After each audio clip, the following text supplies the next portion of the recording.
Bueno, pues perfecto. Roberto, todo suyo. Bueno, buenas tardes a todos nuevamente. Muchas gracias por aceptar nuestra invitación, por acompañarnos, en especial a nuestros distinguidos panelistas.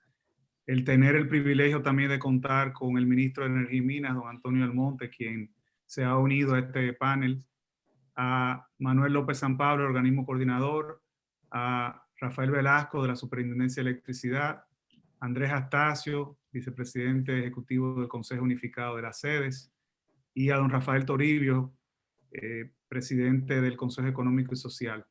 Gracias a todos por acudir a nuestro llamado de acompañarnos esta tarde y que no seamos solo nosotros los que recibamos llamadas de que con la firma del pacto ya todo se resolvió, porque se ha creado y se han generado muchas expectativas y consideramos desde ADIE que era oportuno el tener este pequeño encuentro para dar un poco más a conocer a todos los interesados, que por cierto nos ha sorprendido la cantidad de personas que han decidido inscribirse a la actividad de esta tarde, rompiendo todos los récords anteriores. Estamos seguros que por la calidad de ustedes, los panelistas, que nos honran en la tarde de hoy. Y también que viene a probar dos cosas. Una, que el sistema eléctrico y todo lo que ocurre alrededor de él es de gran importancia. Y en segundo lugar, que la virtualidad, como ya hemos podido palpar, está aquí para quedarse y ser parte de la vida cotidiana que tenemos. Hace 6 años que se iniciaron las discusiones del pacto eléctrico, como todos recordarán, y con la firma del mismo no se supone, como mucha gente quizás ha pensado, que se concluyó ese periodo, sino que ahora es que inicia el trabajo verdadero para de una vez y por todas transformar la industria eléctrica, que ahora con esta unión de voluntades que plasmaron su firma en este pacto que fue firmado apenas hace pocas semanas, 2 semanas, donde nos estamos enrumbando al camino hacia la institucionalidad, hacia el cumplimiento de la ley y sobre todo hacia la planificación del sistema eléctrico, que todos los actores que estamos en la tarde de hoy acá participando, gobierno, sector privado y operador del sistema, pues coincidimos. Y creo que llegó el momento de que el sistema eléctrico finalmente encuentre un coronel que le escriba y que pueda encontrar las soluciones que todos conocemos tiene para que todos los dominicanos podamos gozar de un servicio confiable las 24 horas del día y de la manera más competitiva. Sabemos, y los hemos visto, que muchas voces se han expresado que este pacto no es perfecto, y ya lo dijo tanto el ministro de Energía y Minas como el señor presidente de la República el día de la firma del pacto. Sin embargo, consideramos que el concurso de todos los que decidieron dar el paso de firmar, pues refleja que sí hay la intención y que tiene la legitimidad suficiente para lograr que este pacto encamine al sistema eléctrico hacia los pilares que mencioné anteriormente y por el camino que mencioné anteriormente. Quiero de nuevo agradecerles a todos la aceptación en la tarde de hoy de compartir con nosotros, con la membresía de la Asociación Dominicana de la Industria Eléctrica y todos los aliados y afiliados del sector eléctrico de la República Dominicana, y en particular a nuestros panelistas, que sabemos que todos están bien ocupados y que hayan sacado este espacio para compartir con nosotros en la tarde de hoy. Muchas gracias y que sea de mucho provecho este evento, que es un evento para todos. Buenas tardes.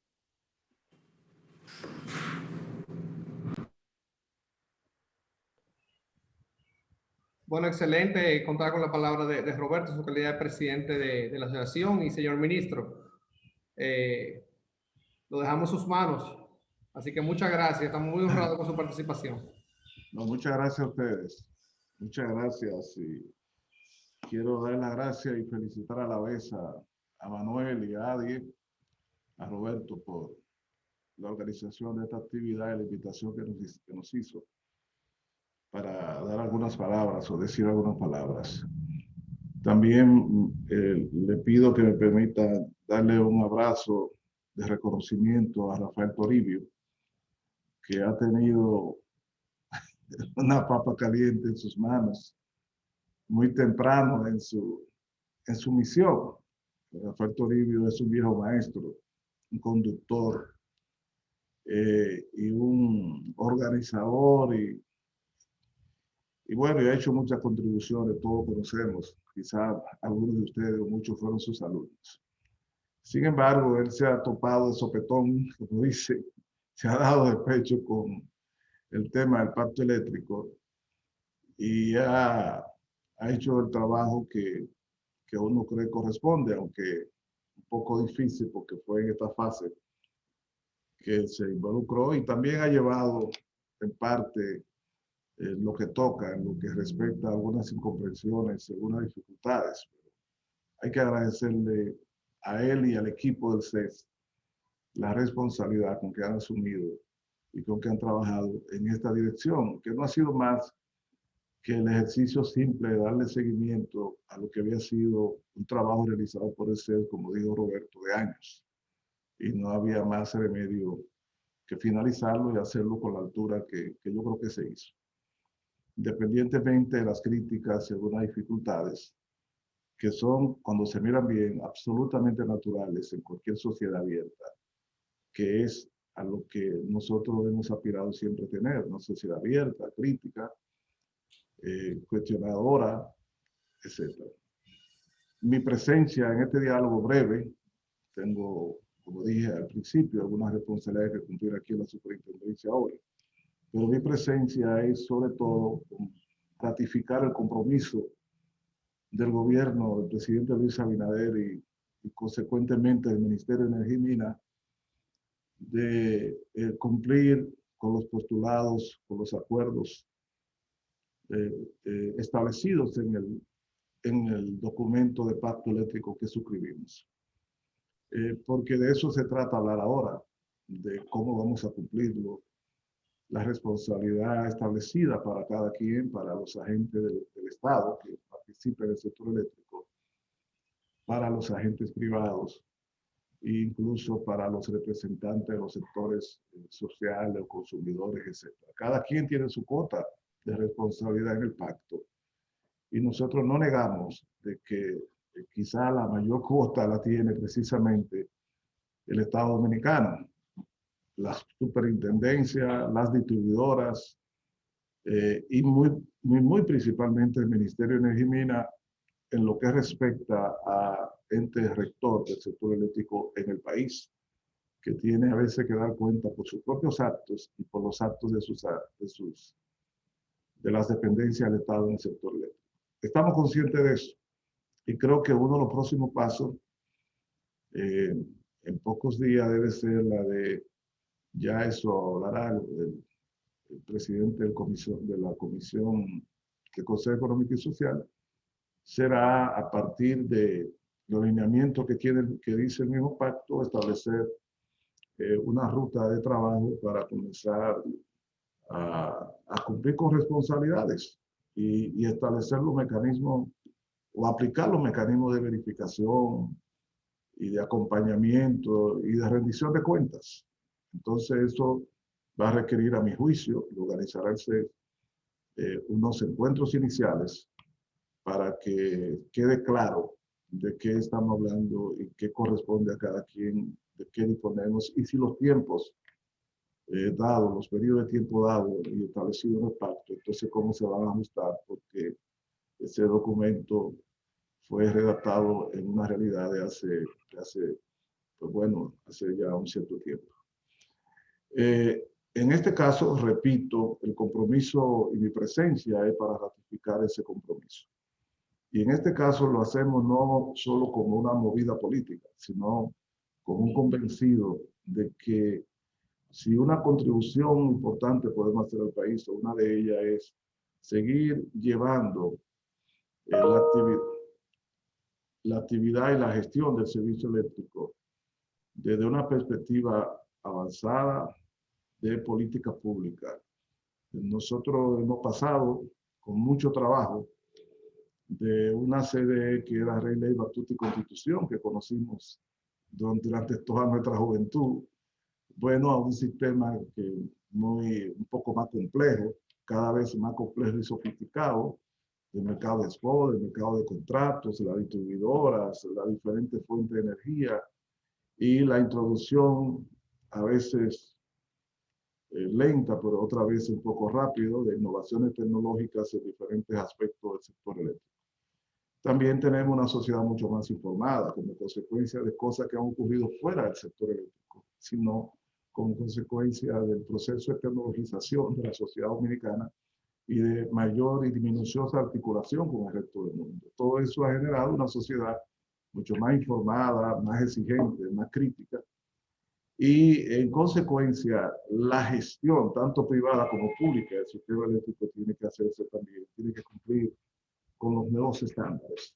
Tenemos grandes retos, porque hay un proceso de expansión de la generación, presión por la expansión de las renovables y la introducción de otras novedades, regulación fuerte, y todo eso requiere acuerdos, consenso, diálogo. Y yo creo que ese pacto, eso lo representó. Ese paso representa, el pacto eléctrico representa un esfuerzo en la dirección correcta. Ahora, ya está en manos de nosotros que no sea palabra muerta. Y en ese sentido, yo no quiero ampliar más, solo quiero ratificar lo que dije al principio, el compromiso del ministerio con llevar hacia adelante.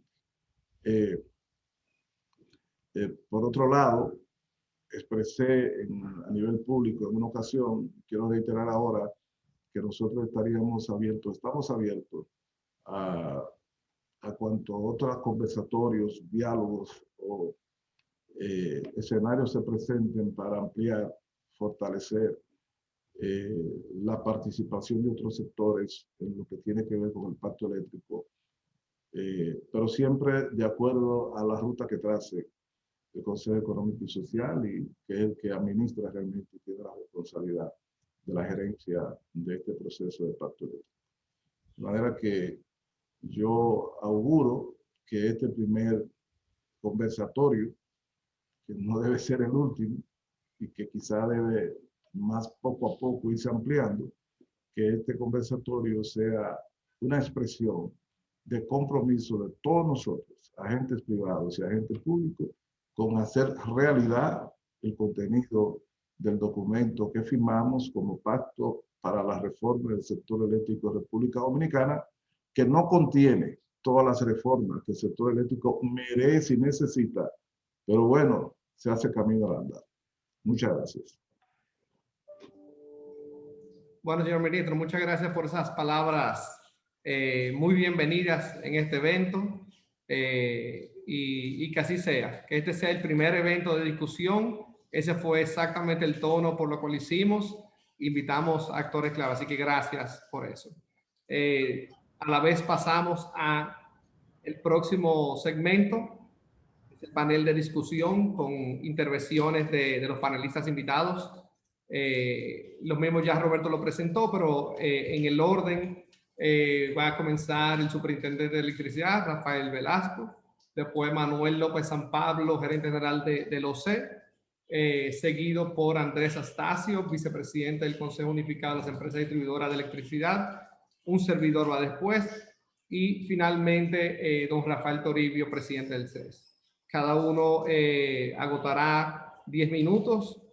Les pedimos ese tiempo, y al final tendremos una sesión de preguntas y respuestas. La misma la pueden ir pasando por el lugar de preguntas y respuestas. A los panelistas, si necesitan, pueden hacer presentaciones breves. Así que muchas gracias por todo. Superintendente San Pablo, si tú quieres comenzar tú. Si está preparado en lo que sí, sí. Rafael hace el cambio con el ministro. Ok, perfecto, muy bien. Voy a compartir, como dije, una pequeña, dos slides simplemente de guía. Si Perfecto. me indican si pueden ver la pantalla. Lo tiene que poner en modo presentación. Ok. Ahí. ¿Ahí? ¿Se ve? Sí, se ve. Perfecto, bien. Bien, como ya se ha referido tanto Roberto Herrera, el presidente de la DIE, Manuel Cabral, respecto a que este pacto eléctrico viene desde la Estrategia Nacional de Desarrollo, que consigna los objetivos estratégicos para crear las condiciones necesarias de los 3 puntos básicos, que es asegurar un suministro confiable de electricidad, precios competitivos y condiciones financieras y ambientales. El Pacto Eléctrico plantea las diferentes acciones para lograr estos objetivos presentados en la Estrategia Nacional de Desarrollo. Ahora bien, es importante recalcar que las acciones del Pacto Eléctrico son de gran impacto social, económico y político. Y la implementación acertada depende del compromiso de todos los entes, tanto estatales, sociales, así como de todos los niveles y funciones de los sectores industriales, comerciales y sobre todo de la más alta autoridad del Estado. Y eso fue recalcado por el señor ministro de Energía y Minas, don Antonio Almonte. Los aspectos más relevantes que se acordaron en el Pacto Eléctrico está en primer punto, y quizá ahí tanto Rafael Velasco, superintendente de electricidad, junto con las palabras del ministro, es la parte que tiene que ver con el rol del Estado, ya que el Pacto Eléctrico reafirma que las funciones esenciales del Estado son de carácter normativo, promotor, regulador y fiscalizador, así como la de fomentar la iniciativa privada y la participación en la actividad comercial, pero todo bajo el principio de subsidiariedad en la que se requiere esa intervención del Estado.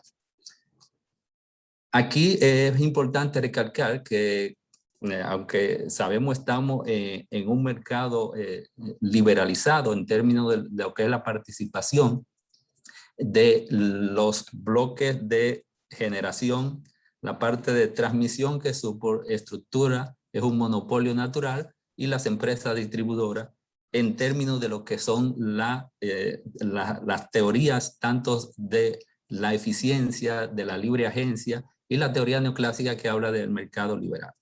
Sin embargo, todos sabemos que existen fricciones y fallas e imperfecciones del mercado, tanto para los problemas de distribución, informaciones asimétricas, que requieren cierta intervención del Estado. Pero esto debe estar sustentado como un contrapeso para evitar lo que son poder dominante o abuso de poder dominante de los agentes, las anomalías propias en el funcionamiento de los mercados, o los mecanismos que permitan superar las crisis y para impulsar el desarrollo interno y lo que se busca, que es la mejora del servicio. Ahora bien, es importante recalcar, o sea, que eso que está establecido en el pacto, que la intervención del Estado es deseable que sea una intervención contingente y que debe adaptarse a las condiciones propias del sector, la situación particular en la cual el Estado pueda intervenir, mirando siempre a largo plazo, no por solucionar algo de corto plazo y no caer en fallos que puedan ser más costosos y menos eficientes para la sociedad en general. Entonces es importante ese rol que se plantea acá en lo que es el papel del Estado en sí y el pacto eléctrico. Esto es relevante porque en la parte que tiene que ver con los aspectos que como planificador y coordinador del mercado, en el rol del organismo coordinador, los aspectos de planificación y operación del sistema que se indica en el pacto eléctrico, que en forma general establece que el Ministerio de Energía y Minas debe realizar estudios para identificar localizaciones apropiadas de proyectos de generación eléctrica en función de las diferentes opciones tecnológicas, fuente de suministro, tipos de combustible, el uso óptimo de las redes de transmisión como un insumo necesario para la planificación y la expansión de todo el sistema de forma integral. Acá tenemos que ver los diferentes aspectos que requerimos puntualizar para, como se expresaba y lo decía el ministro, o sea, ahora vamos a lo que es la fase de implementación, o sea, ¿cuál es el plan de implementación del pacto eléctrico en todos estos aspectos que se mencionan? Primero, para una planificación es necesario revisar lo que es la planificación de la demanda de energía, ver que esto resulta de ello la expansión óptima de la capacidad de generación, y esto no depende solamente del crecimiento económico que tenga el país, sino que también influyen otros elementos que están establecidos en el pacto, como son las políticas regulatorias del sector, los referentes al mercado, los planes indicativos, el tamaño propio del sistema y con ello buscar tamaño óptimo de la generación, los incentivos que se den a la integración de las energías renovables, las estructuras tarifarias, los esquemas de subsidio, los programas de ahorros energéticos que existen, pero también tenemos que ver estudios de elasticidad de la demanda y también de los aspectos sociales en el usuario, cuál es la percepción que tiene el usuario sobre el servicio de energía eléctrica.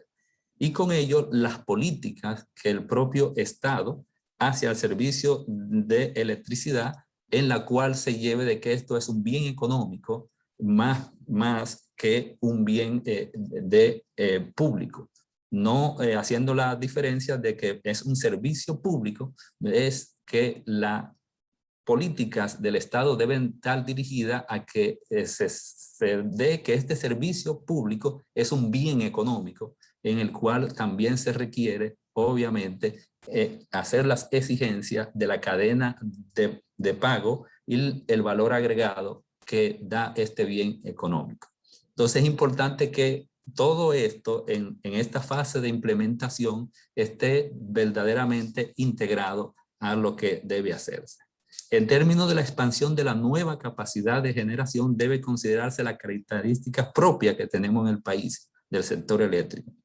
La planificación debe ser de forma integral, tanto en la instalación de centrales eléctricas que consideren el balance, el mix de generación, tanto en cantidad y tamaño, de forma que se adapten al crecimiento que lleva la demanda de forma eficiente, y así evitar de sobreinvertir en quizás centrales de generación muy grandes, o tampoco caer en el error de invertir en generación de tamaños muy pequeños que se pueden representar costos ineficientes por pérdida de economía de escala. O sea, que aunque en el pacto eléctrico se indican que se harán los planes de expansión tanto de la generación, de transmisión, como una forma separada, es importante integrar eso de forma de acelerar tanto los planes de expansión de la transmisión, de forma de que no se queden rezagadas, de que no podamos decir de que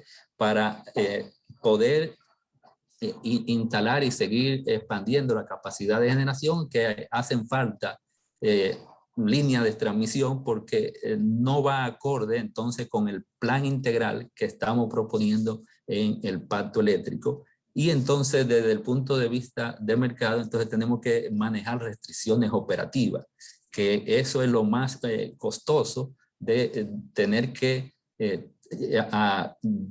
restringir hasta generaciones renovables por aspecto de que no están con la capacidad suficiente todo el sistema de transmisión. O sea, un plan de expansión de la transmisión debe desarrollarse en forma acelerada, de no quedar atrás en el crecimiento de la demanda.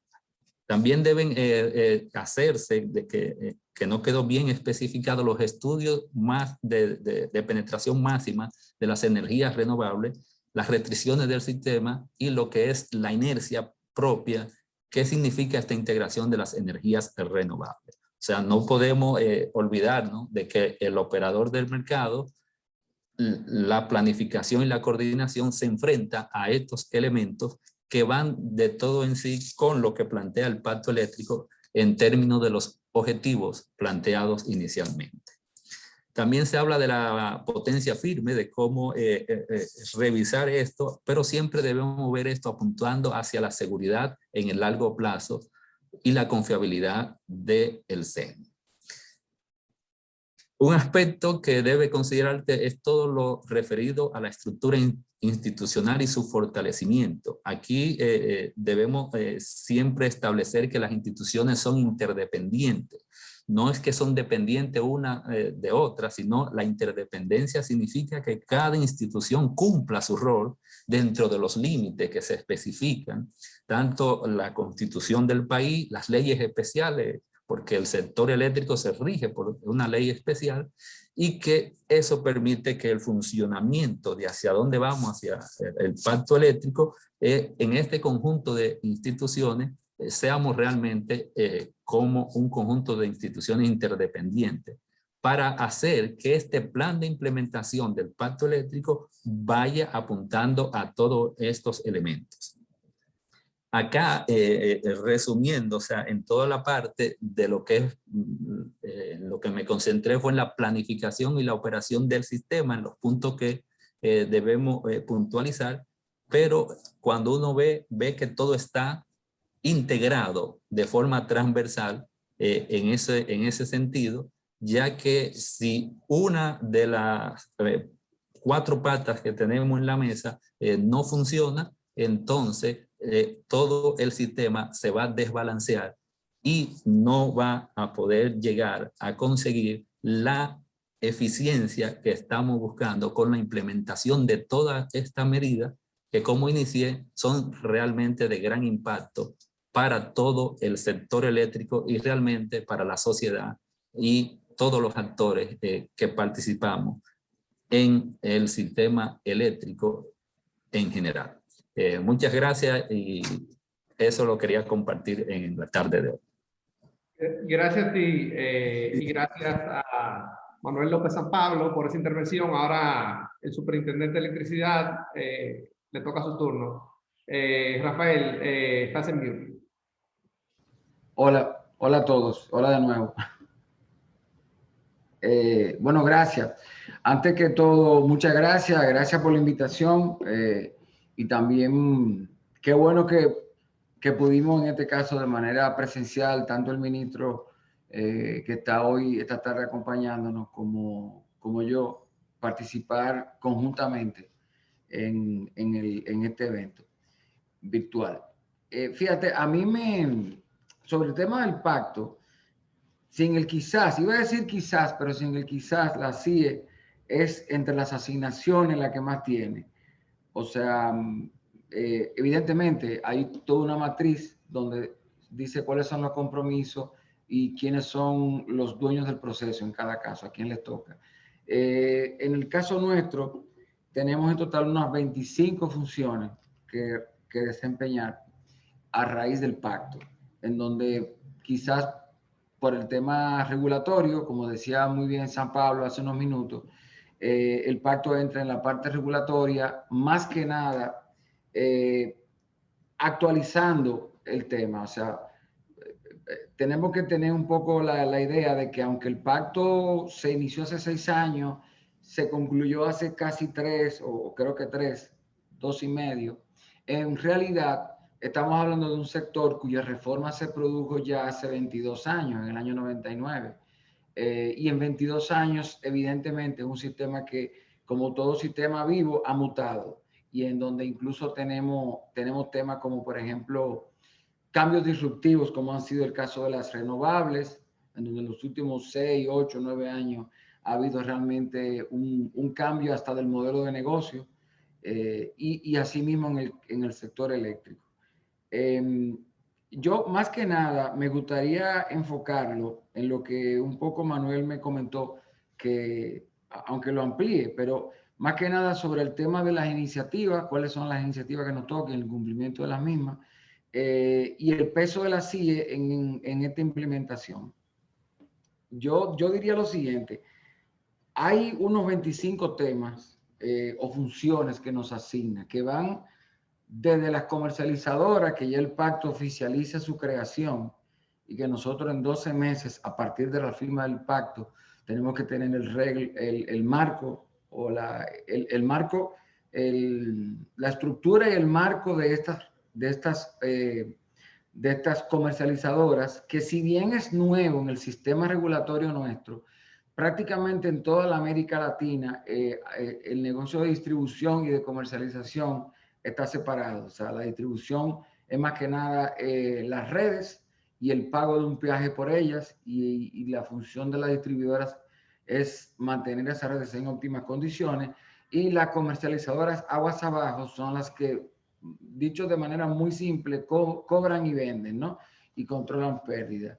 Sin embargo, aquí cuando se dio la capitalización en el año 99, se utilizó, si bien tenemos muchas cosas del modelo chileno, y los chilenos fueron como los coaches técnicos en este sentido, se asumió el modelo boliviano, donde en Bolivia sí se mantuvo la distribución y la comercialización bajo la misma figura regulatoria.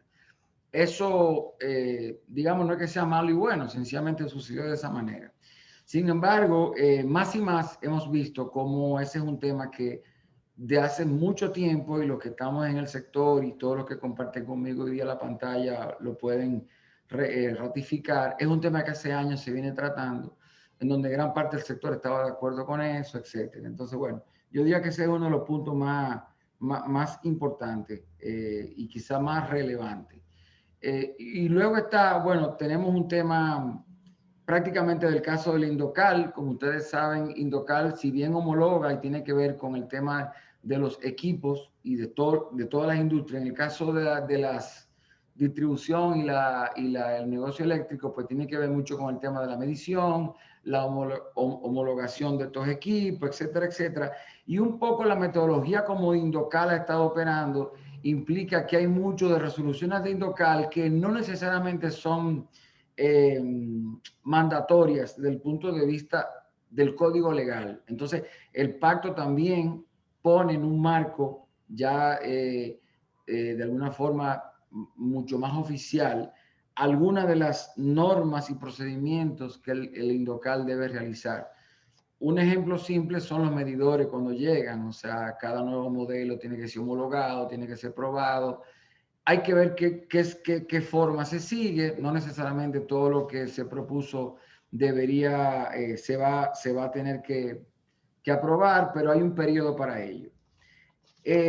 Yo diría que en términos generales, el pacto recoge lo que ha sido el reclamo, al menos la parte que nos toca a la superintendencia, que es la que puedo hablar con propiedad, recoge el reclamo del sector por más de 15 años en muchos aspectos y da la oportunidad de poner un régimen, lastimosamente, no quizá con la fuerza que debió ser, pero sí un régimen de consecuencias para los actores del sector.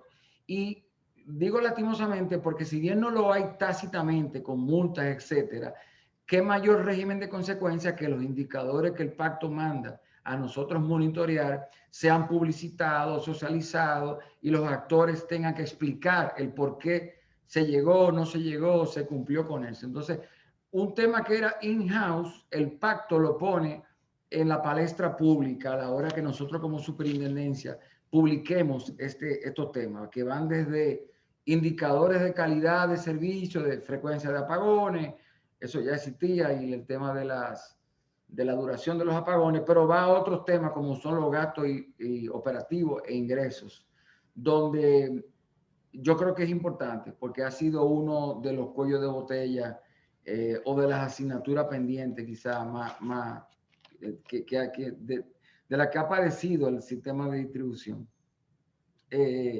Yo diría que el otro aspecto que quiero destacar, porque actualmente es fundamental, es la transmisión.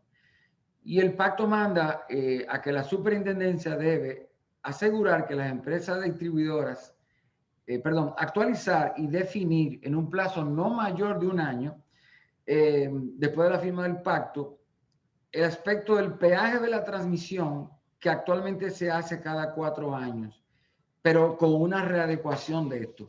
Y me explico.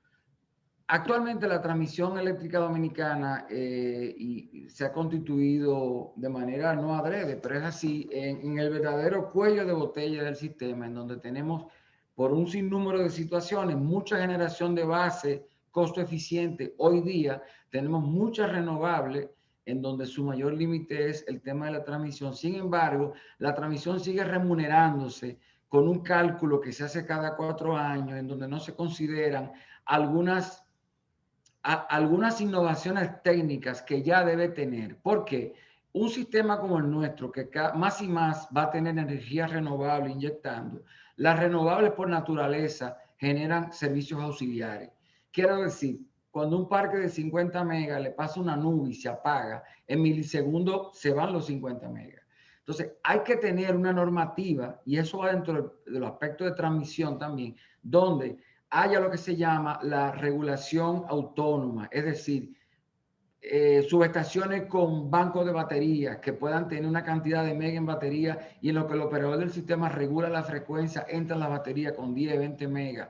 Los propios sistemas, los propios proyectos renovables, obviamente esto es hacia adelante, no se puede nunca legislar para atrás, pero deberán tener algún porcentaje de su capacidad total en almacenamiento en baterías, de manera tal que el bumping que se produce cuando llueve, por seguir con el ejemplo del solar, no baje a 0 en milisegundos, sino que si tú tienes el 20% de 50 megas, bueno, bajas a 10 megas y le da una oportunidad al operador de deslastrar energía aguas abajo si no encuentra esos 50 megas rápido, o tener más tiempo de poderlo normalizar. Por supuesto, todo esto va acompañado de un tema de incentivo, etcétera.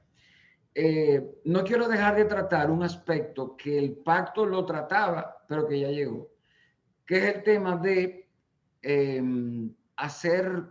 tenemos que actualizar la normativa, sobre todo para la reserva del sistema.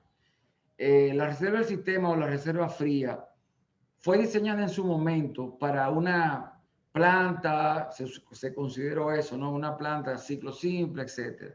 Pero la verdad es que hoy día la reserva y están marginando los generadores con HFO. Y tenemos que trabajar, y el pacto manda a ello por suerte, en establecer una normativa que cree los incentivos necesarios, no solo para el que margina, que ya los tiene, sino para el que haga la reserva fría, en donde se tengan elementos como costo de en cero, o arranque en cero, perdón, etcétera. Y yo digo que, aunque esa mano invisible de Adam Smith, muchos dicen que no existe, de alguna forma está. Yo lo que siempre digo que es una mano invisible amoral, que no tiene moral. O sea, si la mano invisible habla de que tienen que ir 2 millones de desempleo y pasa hambre, funcionó porque se nivela, pero ¿a qué costo social, verdad? Entonces, en el caso nuestro, ha derivado en que esa reserva fría aparenta que va a ser en HFO, en petróleo. Y quizás a nosotros como una isla, como país insular, no interconectado a nadie, sin gasoductos que llegan de otros países, sin petróleo, sin carbón, lo más práctico es tener reserva fría en HFO, porque el petróleo aparece en 10 días. O sea, cuando usted llama a un generador que está destinado a hacer reserva fría y le dice que usualmente es un 10% del tiempo del año, en apenas 10, 12 días puede conseguir un buque, mientras que si la tuviésemos en otro tipo de tecnología, con otro tipo de suministro de combustible, se nos hiciera más difícil o hubiese que cubrir unos costos hundidos, como todavía tiene, por ejemplo, el gas, donde hay que nominarlo, se compra por adelantado, se compra 12 meses, etc. Entonces yo creo que, concluyendo, y para dar paso a los demás, creo que el pacto nos brinda la oportunidad de realmente adecuar nuestro sistema a 24, 23 años de la reforma, y sobre todo para mí pone en el caso de la distribución, que sigue siendo la gran asignatura pendiente, lo reitero, nos permite poner un régimen de consecuencia, aunque sea moral, con el caso de los indicativos. O sea que, nada, ahí lo dejo y bueno, abierto a preguntas y a abundar sobre algún aspecto que no haya tocado. Gracias. Excelente. Muchas gracias, superintendente. Ahora nos toca Andrés Astacio, así que muchas gracias. Andrés, lo dejamos contigo. Muy buenas tardes a todos. Muchísimas gracias por la invitación. Yo creo que es muy interesante y desde el lado de la distribución, como dijo el superintendente, nosotros somos que la distribución siempre ha sido la asignatura pendiente. Es verdad. Y más que asignatura pendiente, tiene una característica propia, que es que la distribución es el cierre del sistema, es el cierre de caja, es donde confluyen todas las bondades y debilidades del mismo sistema, es donde se expresan. El pacto para nosotros es interesantísimo porque nos pone una gran cantidad de metas y retos. Y por eso yo esta tarde, más que hablarles o más que comentar cuál fue el resultado de estas largas discusiones que tuvimos, que duraron 6 años y que se concretaron hace apenas 2 semanas ya con la suscripción, quisiera ya que empezáramos a ver la forma en que vamos a ir operacionalizando este pacto, la forma en que vamos a ir trabajando. Una de las cosas con las que siempre se ha marcado el tema de distribución es lo relativo a las altas pérdidas de energía en el sistema. Pero nosotros no solamente queremos verlo desde la perspectiva tradicional de las pérdidas desde el punto de vista físico, lo cual sí hay que tratarlo y lo vamos a ver, sino también ver la perspectiva financiera, ver la distribución, ver cómo el pacto nos obliga a ser creativos, a salirnos de la forma en que tradicionalmente hemos visto el sistema y tal vez buscar soluciones tecnológicas, buscar una serie de nuevos axiomas que nos permitan llegar a las metas. Entonces, lo primero que quisiera compartir, y que tal vez es algo que todos conocemos, es la situación en la que partimos. Partimos de pérdidas de energía en el orden de 26.7 para el de sur, 23.7 para el de norte y un 50% en el de este. Estos son los rolling average de los últimos 12 meses. No necesariamente las pérdidas puntuales, pero sí los rolling average. Entonces, todos sabemos más o menos cómo funciona el ecosistema eléctrico. Tenemos centrales de generación, transformadores que llevan la energía que cruza a través de redes de transmisión y distribución y finalmente llegan a usuarios finales. Este diseño de red necesariamente implica pérdidas técnicas por la transferencia de calor y las distancias. Ahora bien, estas pérdidas técnicas no son todas las pérdidas que tenemos. Y aquí entramos en algo interesante, que es tal vez uno de los primeros grandes retos que debemos de asumir, el círculo vicioso de las pérdidas. ¿Por qué desde nuestra perspectiva surgen las pérdidas de energía y por ende pérdidas financieras? La primera cuestión es el servicio deficiente. Un servicio deficiente es lo que históricamente hemos tenido y es lo que hemos tenido en la psique de nuestros ciudadanos. Esto a su vez va a convertirse en un usuario inconforme. Y este usuario inconforme va a tener incentivos a manipular la red. Cada manipulación de la red incrementa el costo, genera indisciplina de mercado. Y esta indisciplina de mercado implica también un alto costo de corrección. Este alto costo de corrección nos lleva a una red deteriorada. Una red deteriorada no solamente desde el punto de vista físico, sino también una red deteriorada desde el punto de vista económico, lo que a su vez va a generar nuevamente un servicio deficiente. Esa es la realidad con la que nos hemos encontrado. ¿Hacia dónde vamos? Si podemos ver acá, vamos a ver una matriz de riesgo de cuáles son las causas que impactan las fallas técnicos comerciales de las distribuidoras, es decir, las causas que llevan a que los usuarios tengan un servicio deficiente. Pero más que ver estas causas, tal vez debemos de saltar acá. ¿Cómo vamos a crear un círculo virtuoso del servicio eléctrico nacional? La primera cuestión, suministrar un buen servicio. Y creo que ha sido uno de los compromisos que como administración hemos asumido desde que estamos en oficina. Tratar de llevar un buen servicio a la ciudadanía. Un buen servicio a la ciudadanía debe de redundar en un cliente satisfecho. Y a la vez, la existencia de un cliente satisfecho, y es algo que hemos ido identificando de manera tímida, pero que ya hemos empezado a ver, implica necesariamente una reducción de los costos de gestión. Esta reducción de los costos de gestión nos lleva a posibilitarnos, y tal vez aquí es buen escenario para decirlo, en la ADIE, nos posibilita mantener la cadena de pagos, que es uno de los compromisos asumidos en el pacto. A reducir el costo operativo podemos mantener la cadena de pagos y mantener la industria en movimiento. A su vez, esta reducción de costos operativos y esta identificación ya de las fallas nos permite establecer criterios de control y seguimiento al sistema. Y con ello, ya más al mediano plazo, lograr la corrección de las fallas de nuestras redes y generar redes seguras desde el punto de vista físico, financiero y de garantía de servicio. Lo que a su vez nos va a redundar en el suministro de un buen servicio eléctrico. Es decir, tal vez este es el gran paradigma en el que debemos de enfocarnos.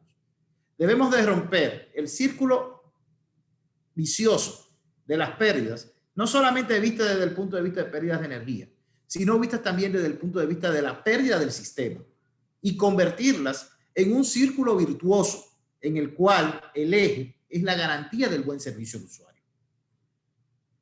Ahora, desde las distribuidoras, ¿cómo vemos esto? ¿Cómo vemos la forma? ¿Cómo vemos el abordaje de esto? Bueno, lo primero que estamos viendo es la gestión técnico-comercial. Empezar con los controles, con un control de nuestros proyectos de distribución, un control de nuestra gestión comercial de pérdidas, un control de nuestras normas técnicas, lo cual vemos adelante. También la tecnología. La tecnología se vuelve esencial en estos tiempos en el manejo de la red eléctrica y en la garantía de un buen servicio para nuestros usuarios. Ya que, y lo planteamos a modo de tal vez a modo de acciones a tomar. Lo primero, nosotros debemos de, en el corto plazo, priorizar las zonas o celdas que son importantes, revisar todos nuestros, y estamos revisando nuestros procedimientos actuales para garantizar o empoderar a cada persona de esta zona y hacer una efectiva asociación cliente-circuito. Posteriormente, nuestro siguiente plan es migrar hacia un sistema tecnológico que no dependa tanto de acciones de personal, que nos permita aprovechar la tecnología como ya hoy día hacen otras distribuidoras, las distribuidoras no públicas en nuestro país, y que nos permita hacer gestiones automatizadas, que a su vez puedan ser monitoreadas por el mismo cliente y que nos den a todos la certeza de que estamos haciendo la correcta gestión del sistema. También esto implica que tenemos que reorientar y priorizar las inversiones. El criterio de inversión debe de ser en torno a la mayor rentabilidad desde el punto de vista económico y desde el punto de vista de garantía del servicio. Por eso estamos identificando ahora mismo los sectores de más altas pérdidas con un análisis económico y un análisis económico de tipología de la inversión que garantice la mayor rentabilidad. Estamos revisando los esquemas de diseños de las redes dentro del marco normativo sin que esto implique una desmejora del servicio, pero sí que garantice un menor costo que permita, por un lado, mantener lo que hemos mencionado de la cadena de pagos, pero también garantizar un mayor alcance de los recursos de por per se escasos. También esto implica planes coherentes de aprovisionamiento y de procura. Entonces, la idea es definir mecanismos de compras unificadas como los que estamos trabajando en la actualidad y que en los próximos días se harán públicos, ya están prácticamente listos. También trabajar conjuntamente con el ente regulador códigos homologados de interconexión y normas unificadas, normas únicas de redes, criterios de diseño unificado de las redes eléctricas también, que garanticen una topología de red que a su vez redunde en mayor eficiencia del servicio.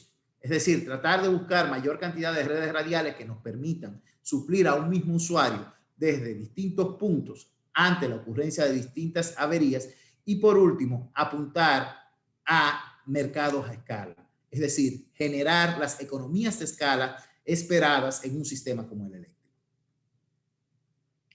Por el otro lado, desde el punto de vista tecnológico también debemos de evaluar los sistemas de conectividad de las redes de medición. Estamos en el siglo XXI y tenemos aún las distribuidoras públicas en gran medida están en el siglo XX. No vamos a lograr las metas del pacto si no traemos nuestras empresas al siglo XXI.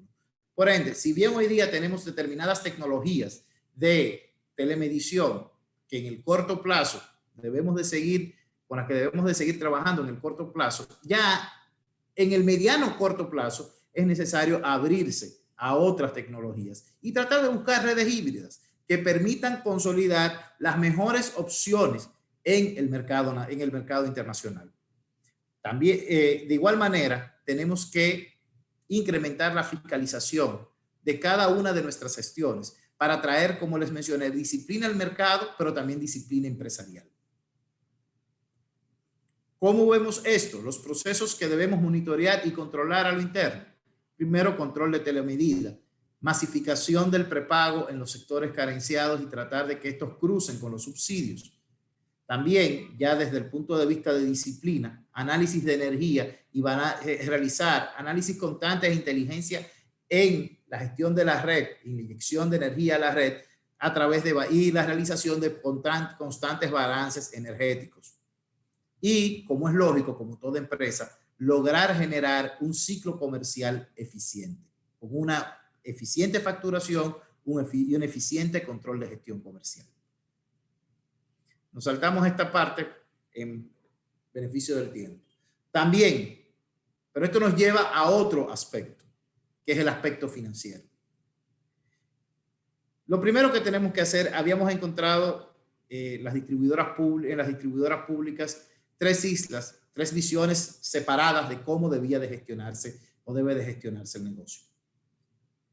Una de las obligaciones del pacto es la transparencia, y transparentar implica homogeneizar la información financiera, que es uno de los aspectos que estamos trabajando. En los próximos días empezaremos a dar cumplimiento a otra de las obligaciones que nos pone el pacto, que es llegar a tener estados financieros actualizados y auditados para las empresas distribuidoras. En las próximas semanas estaremos lanzando la correspondiente auditoría para lograr cumplir la meta de 6 meses que nos pone el pacto. También estamos trabajando los reportes de acuerdos y financiamiento, de los reportes de acuerdos y financieros que vamos suscribiendo. Se está planteando un presupuesto consolidado que implique una reducción considerable del déficit desde el punto de vista del gasto, pero tratando de mantener criterios razonables de inversión que permitan las mejorías requeridas. Un elemento financiero esencial es la garantía es la necesidad de mantener la cadena de pagos, pero el mantener la cadena de pagos a su vez implica una reducción de los gastos financieros de la empresa, lo que a su vez redunda en la salud financiera de estas. Como mencionamos, un análisis de rentabilidad de cada inversión y un enfoque estricto en la reducción de los gastos operativos, para con ello llegar a estas metas. De igual manera, estamos planteando, o el pacto nos obliga como empresas distribuidoras a establecer mesas de trabajo para el desarrollo de estos planes estratégicos y de negocios tendentes a la mejora de la gestión. Los puntos de estas mesas de trabajo serían el aumento de productividad de la empresa, el aumento de los niveles de calidad del servicio, el aumento de calidad de la compra de los materiales comprados, de los materiales y equipos comprados dentro del marco de la normativa vigente. Por otro lado, tenemos la obligación de revisar la normativa de acceso, o mejor dicho, nuestros procedimientos de acceso y prestación del servicio de energía trifásica. Estamos empezando, en los próximos días estaremos empezando a trabajar con ello, porque sí entendemos que sería de gran ayuda en la mejora del servicio a la pequeña industria y el comercio. También, y como mencionó el superintendente, debemos de garantizar el derecho a la información de cada suministro al cliente o usuario titular. Estamos ya iniciando, en el caso específico de Edesur, sistemas o aplicaciones de teleconsumo que permiten ir generando interacción y que el cliente vaya tomando conocimiento constante de la situación de su servicio. Por el otro lado, y ya lo mencioné someramente, hemos diseñado y estamos empezando a ejecutar un plan integral de reducción de pérdidas. De igual manera, debemos realizar una gestión transparente de la información y divulgar de manera regular en las fechas establecidas los valores de indicadores de desempeño contenidos en el plan de reducción de pérdidas y en el plan de gestión del negocio. Esto como mencionó el superintendente, sería a través del órgano regulador. También debemos, y esto es un trabajo interno que estamos realizando, es transparentar la situación patrimonial de las empresas, transparentando lo que son los aportes de capital provenientes del gobierno central. Por otro lado, estamos trabajando en un modelo de gestión de personal basada en el desempeño. Desempeño es resultado de la empresa. Nuestra meta es empezar en un plazo relativamente corto en un modelo de compensación basado en resultados y el desarrollo de programas de campo que permitan, o mejor dicho, desarrollar acciones y programas que nos permitan la atracción de los hoy usuarios regulares para introducirlos en el ciclo comercial de las empresas. De igual forma, y ya como gestión administrativa, lo que he mencionado, una estricta gestión de los programas de compras y contrataciones de cada una de nuestras concesiones para lograr precios competitivos. ¿A dónde nos llevará todo esto que les he mencionado? Todo esto nos lleva simplemente a este punto, que son los compromisos del pacto. Debemos de llegar al 2026 con pérdidas de un 15%, distribuidas de la forma que el pacto lo pone en cada una de las concesiones, niveles de cobranzas tendentes al 97% y una disponibilidad del servicio del 97%, lo que implicaría necesariamente o prácticamente una disponibilidad constante y regular del servicio. Unos gastos operativos sobre el 10% de los ingresos de la empresa, lo que significaría también que no estaríamos transfiriéndole las ineficiencias a los usuarios, sino que estos tengan la certeza de que la gestión de su servicio se hace dentro de los cánones de las mejores prácticas de esta industria. Al final de cuentas, este es el plan de acción con el cual queremos abordarlo, tendente a lograr estas metas. Muchas gracias por su atención y quedo a su disposición para cualquier pregunta. Excelente, Andrés Astacio, gracias por esa visión. Si puede quitar la presentación, exactamente. Muchas gracias por esa visión. Sabemos que el trabajo no es fácil que tienen ahí el equipo que está gestionando las tres distribuidoras. Bueno, ahora me toca a mí, Manuel Cabral, de parte de ADIE, tocando el sector de generación.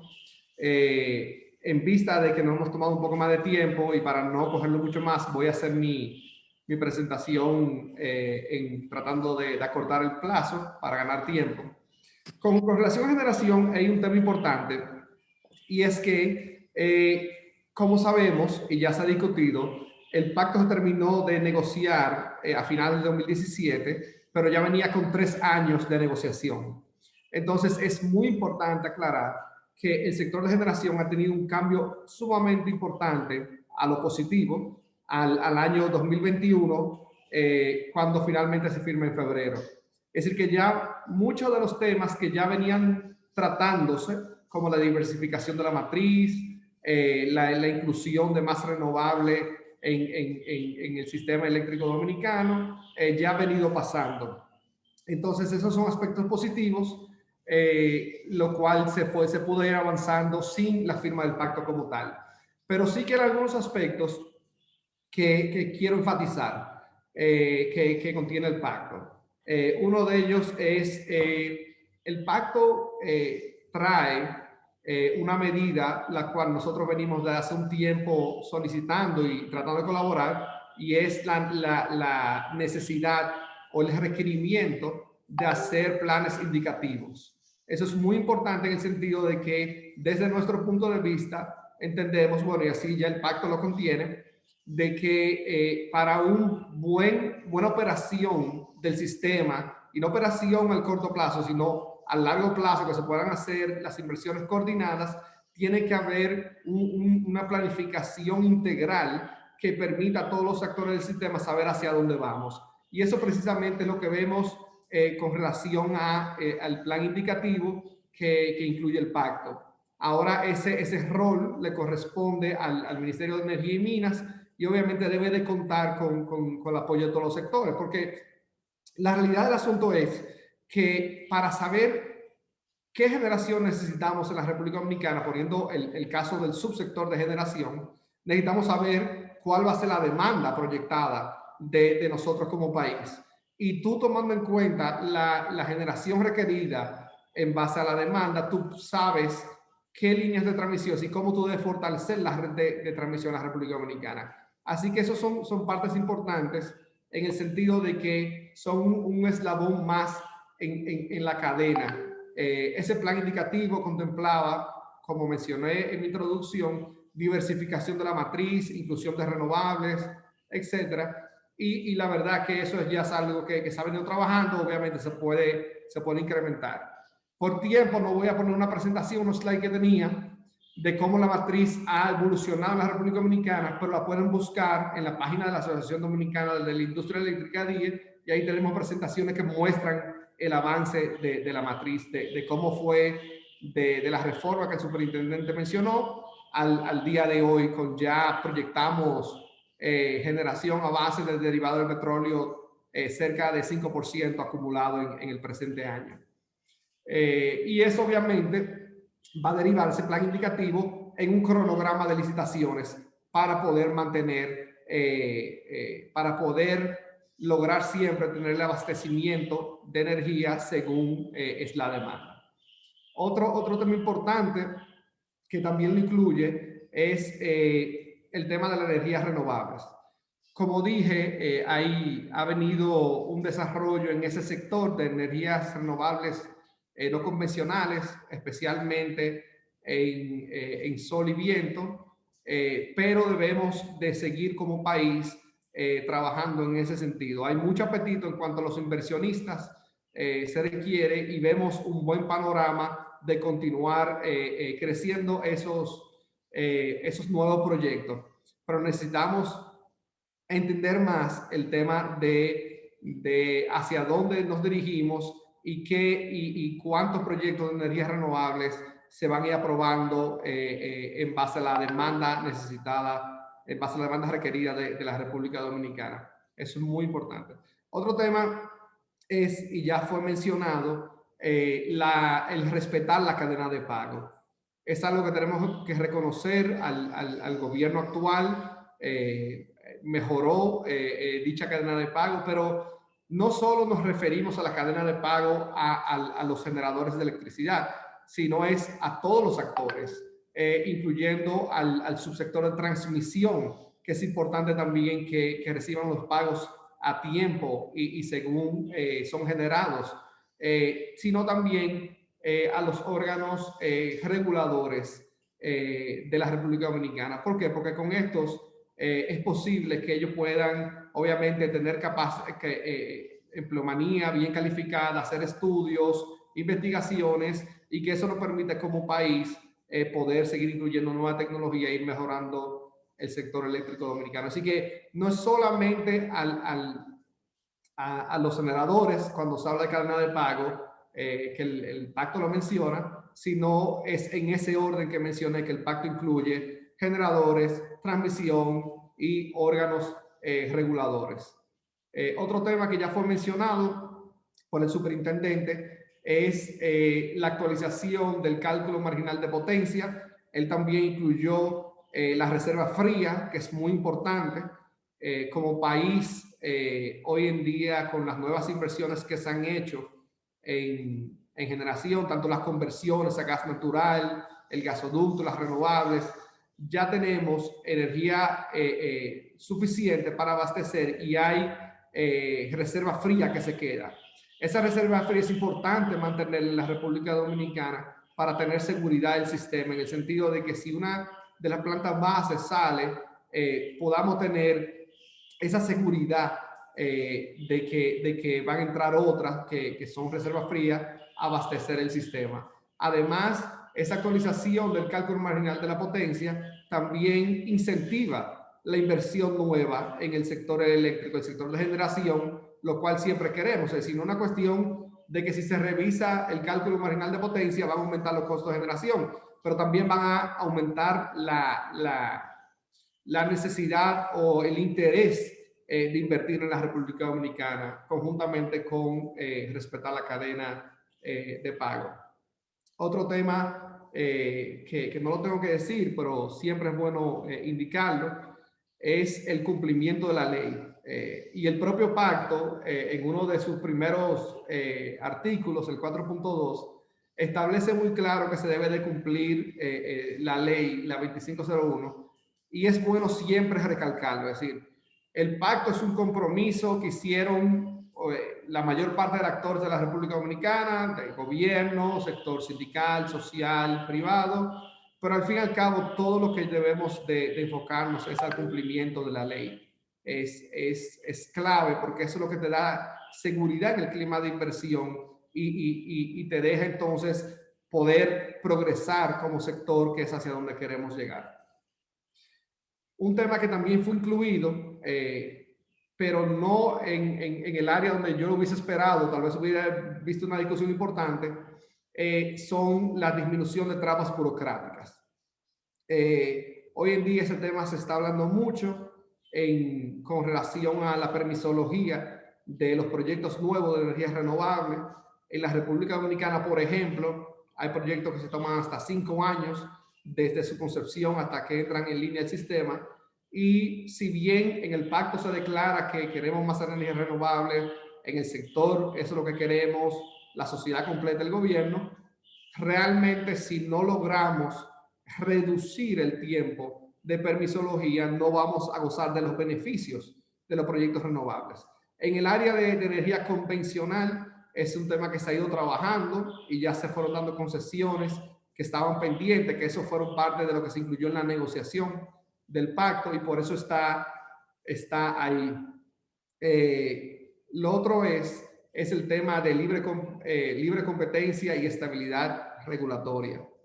Es sumamente importante que una vez todas estas reformas justificadas, que vienen algunas, tengamos un periodo de estabilidad y de cumplimiento de la normativa.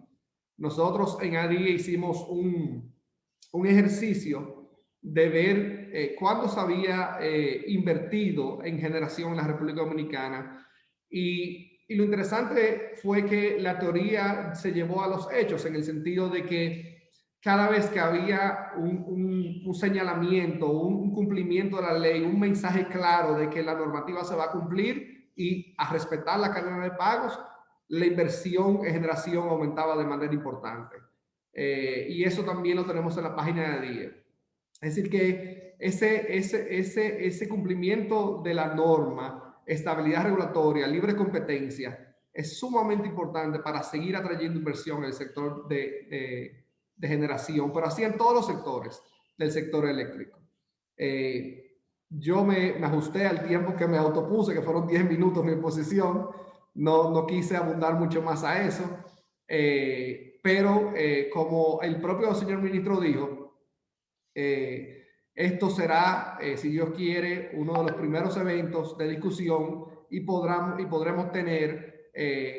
profundizar más en cada uno de los aspectos que hoy estamos hablando a grandes rasgos. Sin más, y me toca también pasar la palabra a don Rafael Toribio, se lo agradecemos su participación como presidente de CES, que nos va a tocar todo el tema de el seguimiento, implementación del pacto eléctrico, y qué mecanismos incluye el pacto para su seguimiento. Y tal vez, don Rafael, si nos puede también dar unas pinceladas de cómo han sido esos mecanismos en el pacto de educación y cómo podemos traspasar ese ya aprendizaje que tenemos a este nuevo pacto que firmamos recientemente. Así que muchas gracias. Bien. Brevemente también me voy a ver si me ciño a esos 10 minutos. Señalar lo relativo que está en el pacto respecto a seguimiento. Quisiera empezar por lo siguiente. En una oportunidad en Washington, el BID reunió a personas de República Dominicana. Nos sacaron de aquí representantes del sector político, empresarial, sindical y sociedad civil, para que conversáramos sobre un pacto para lucha contra la pobreza de manera integral, porque don Patricio Baldwin había salido de la presidencia de Chile y entonces estaba trabajando en el BID para fomentar esos pactos. Por cuestiones de la vida, nos juntamos los dos en la sala antes de que llegaran los demás. Si fuimos impuntuales porque llegamos antes de la hora. Entonces, él me dijo, mire, yo quisiera escuchar una explicación suya sobre lo siguiente. Yo estoy ahora, después de ser presidente en Chile, tratando de buscar la firma de pacto para la lucha contra la pobreza. Y en prácticamente todos los países yo me encuentro con la dificultad de llegar a esos acuerdos entre los diferentes sectores. Sin embargo, yo voy a la literatura en República Dominicana. Claro, él estaba hablando antes de la Estrategia Nacional de Desarrollo. Dice, y me percaté de que allá se han firmado muchos pactos. Es decir, que la dificultad que yo veo en diferentes países, en República Dominicana no se da, sino que se firman muchos pactos. Se han firmado muchos pactos. Y yo le dije, mire, yo creo que en el fondo es porque se piensa que lo importante es la firma y no darle el seguimiento a lo que se firmó. Entonces me dijo, mire, esa pudiera ser la explicación que yo estaba buscando, en que se firma pensando en que no se va a darle seguimiento. Bueno, yo creo que nosotros tenemos que demostrar que eso no va a ser así con el pacto eléctrico. Porque si bien es muy importante que se haya firmado en base a esos 212 consensos y 14 disensos, es más importante aún qué pasa después de lo que se firmó. A mí me place mucho haber escuchado a las autoridades del sector público del eléctrico, porque distintos actores tienen distintas responsabilidades y es determinante para darle un seguimiento adecuado a que esos distintos sectores asuman la responsabilidad que tienen en cumplir lo que se acordó. Y yo he apreciado esa disposición, ese compromiso que viene desde el ministro a las diferentes autoridades dentro de estos sectores. En el pacto eléctrico, vamos a decir, yo quiero ver varias partes. Una que tiene que ver con lo que se firmó, que son esos consensos y esos disensos, y que hay un comité de seguimiento y veeduría establecido en el propio pacto. Es decir, un acuerdo en el pacto es cómo se le va a dar seguimiento, indicando quiénes y qué va a hacer la labor de seguimiento. Sin embargo, hay otros temas pendientes que, como todos han reconocido, ese pacto se discutió durante 3 o 4 años, pero terminó la discusión en el 17 y estamos en el 21. Entonces, muchas cosas han pasado. Y desde tratamientos tangenciales de algunos temas, actualizaciones necesarias que tienen que hacerse en algunos de los cuadros que se contemplaron, o incluso algunos temas que ahora tienen la relevancia que no tuvieron antes, de alguna manera tienen que seguirse discutiendo. Ya el ministro de Energía lo indicó, esa apertura para no dar por cerrado lo pendiente después de haber firmado el pacto con lo consensuado y los disensos.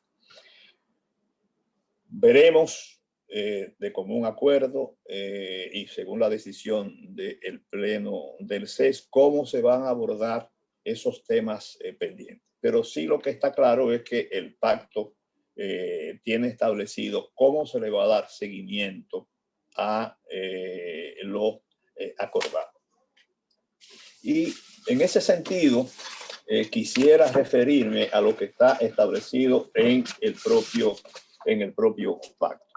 Por un lado, tenemos que hay la necesidad de establecer un reglamento, que es vía decreto, de cómo se va a hacer el seguimiento. Y hay un plazo máximo para hacer eso y debe, en la discusión de los sectores que conforman el Pleno, por lo menos hacer una propuesta de ese reglamento. De manera que lo inmediato es tener ese reglamento para compartir la forma en que se va a llevar ese seguimiento.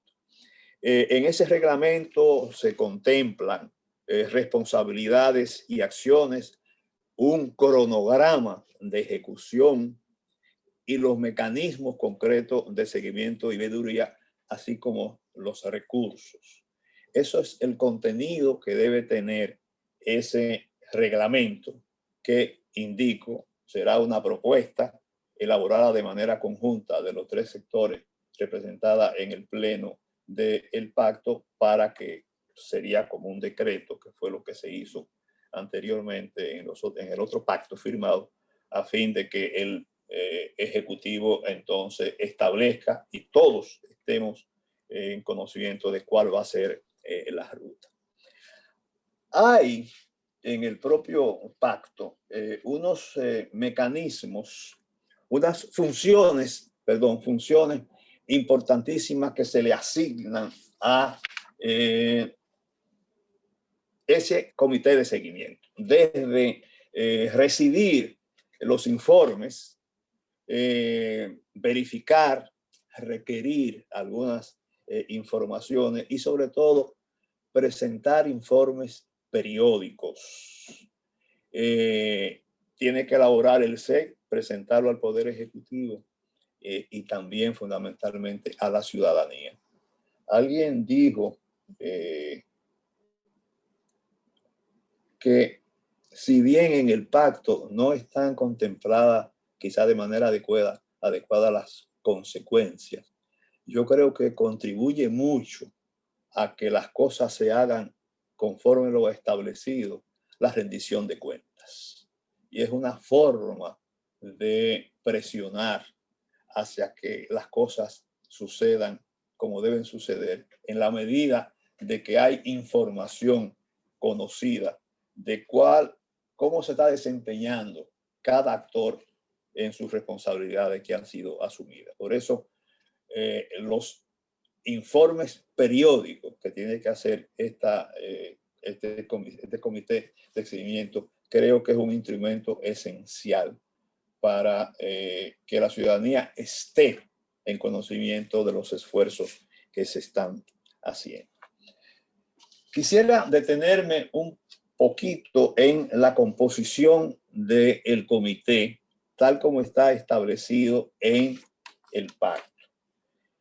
Está conformado por 7 miembros, de los cuales 3 pertenecen al sector público, pero en representación de órganos que no tengan una responsabilidad directa con los compromisos del pacto. Y esto más o menos también sucede, se establece esa característica también para los representantes del Pleno que integran el comité de seguimiento, que son 4 miembros. Hay 2 por el sector empresarial, 1 por el sector social y 1 por el sector laboral, y a ellos se agregan el presidente del CES y la dirección ejecutiva. Pero también los representantes del Pleno del CES no deben tener vinculación con empresas que estén directamente relacionadas con el sector. Es decir, que se trata de preservar esa visión de no parte, tanto en el sector público como en el sector privado, para las funciones de seguimiento y veeduría. También se establece ahí los informes que tienen que señalarse. Pero yo lo que quisiera es insistir en que tenemos unos acuerdos consensuados, tenemos unos disensos conocidos, tenemos responsabilidades de distintos actores conocidas, esas responsabilidades, y tenemos una composición de ese comité de seguimiento en que sus componentes no son partes ni desde la sociedad civil ni desde el gobierno con una relación directa o en empresas eléctricas o en órganos del sector eléctrico. Y creo que eso es muy importante y que nos da la oportunidad de poder darle un seguimiento adecuado del cumplimiento de las responsabilidades asumidas en el pacto por distintos órganos y al mismo tiempo darle conocimiento de ese cumplimiento a la ciudadanía. Y creo que eso crea confianza y legitimidad. No vamos a escatimar esfuerzos desde el CES para que haya ese comité de seguimiento que funcione de manera ágil e independiente y que ponga todo su esfuerzo, no solamente por verificar el nivel de cumplimiento, sino también de poder hacer algún tipo de sugerencia que vaya perfeccionando la ejecución de los compromisos. Paro por el momento. Creo que no me extendí de los 10 minutos. Perfecto, no, excelente. Tenemos unos minutos para preguntas porque teníamos pautado 1 hora y media de evento para no agotarle mucho más las agendas a los participantes. Pero antes de pasar a las preguntas y respuestas, me gustaría saber si algunos de los panelistas tienen algún comentario, tema que se le haya quedado, tema que quiere reiterar, una breve cotación en ese sentido.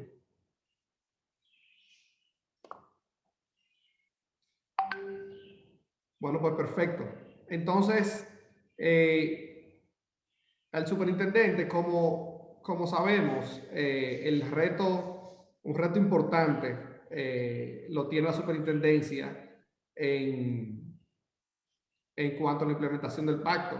¿Cuáles son vamos a decir, los temas principales que puedan llevar a no poder cumplir con las fechas estipuladas en el pacto para la adecuación y todos los estudios que tiene que hacer la CIE? Es decir, ¿cuáles son los obstáculos o si existen algún obstáculo para poder cumplirlo en los tiempos estipulados? Sí, bueno, gracias. A ver, la mayoría de los, yo creo que el obstáculo mayor es el tiempo, dicho de manera muy llana y franca. Porque, pero también digo esto, o sea, la mayoría de los compromisos en donde implica la realización o adoptar o coordinar lo que fuese, nos dan entre 6 y 12 meses. Algunos son de 3 meses, la gran minoría, pero la mayoría son 12 meses y otros tantos 6 meses. En donde también hay que decir que algunas de estas se están haciendo, o sea, por ejemplo, todo el tema de la revisión de la normativa, la adecuación, etcétera, tanto la Comisión Nacional de Energía como esta superintendencia, del momento que asumimos, hemos estado haciendo una revisión bastante exhaustiva sobre ambos, sobre el reglamento de la 5707, perdón, que no lo aclaré, y también sobre algunos aspectos de la 12501, como decía, para adecuarlo a lo que es hoy día la realidad del mercado. En otros aspectos también hemos estado trabajando en la creación de un marco normativo, por ejemplo, tanto para temas como la movilidad eléctrica, como el almacenamiento de energía en baterías, el mismo tema de la que hablaba Astacio, de la distribución.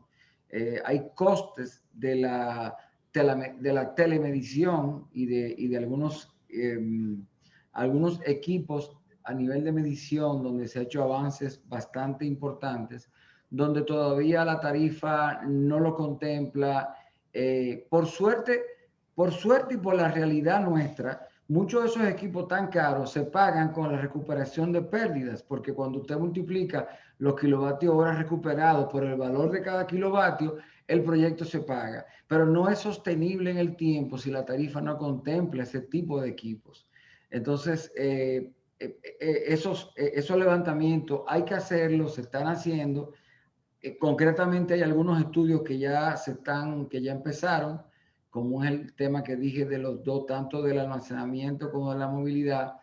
Y también se ha estado revisando muy exhaustivamente todo el tema en el caso de transmisión, o sea, algunos aspectos de la parte de transmisión, como decía, me refiero que debe ser contemplado por el peaje de transmisión, porque el peaje lo calcula la CIE y lo actualiza la superintendencia. Entonces, estamos actualizando ese parámetro para el cálculo del peaje de transmisión, porque si bien transmisión todavía hoy día es una empresa viable porque cobra un alto porcentaje o una gran parte del fee, del peaje, pues tiene temas, ¿no? Porque sabemos que las empresas estatales tienen unas deudas históricas muy altas, en el caso del peaje, que no lo han pagado, etcétera. Sin embargo, transmisión debe tener una caja que le permita mantener la expansión de la transmisión acorde a cómo se está moviendo el mercado. Y el mayor ejemplo es el cuello de botella actual, o sea, donde, lo decía ahorita, mucha generación viene más y no puede entrar una parte por transmisión. Y ojo, también se sabe, y quizá algunos de los que nos están viendo no dominen el tema, pero con transmisión se ha hecho todo un levantamiento de cuáles son las principales, las redes más neurálgicas que se necesitan. Se han identificado unas 13 o 14 líneas importantes. De hecho, se va a empezar a trabajar con 2 de ellas, que son las principales, por la cantidad de energía renovable y térmica que evacúa a lo largo de esa línea. Una de ellas tiene 109 kilómetros, la otra tiene un poquito menos, cerca de 70, pero en general, yo creo que si me preguntara, yo creo que es el tiempo. En el caso de las metas de más corto plazo, porque hay que hacer el pacto, pero la normativa y la operativa no se puede caer. Entonces, nosotros hemos encontrado, en lo particular hablo en primera persona, yo he encontrado un sinnúmero de temas menores que yo mismo no me explico por qué no se le daba salida. O sea, temas muy menores, muy normales, que no tenían ningún conflicto. Entonces, hemos estado en una carrera de responder esos temas, darle salida a esos temas, y se nos une con el pacto. Pero yo creo que muchas de las cosas del pacto, la verdad, tenemos tanto tiempo hablándolo que ya está escrita. Hay muchas cosas escritas que nada más implementarla y socializarla. Y se perjudica a alguien que lo diga a tiempo. Pero la verdad es esa.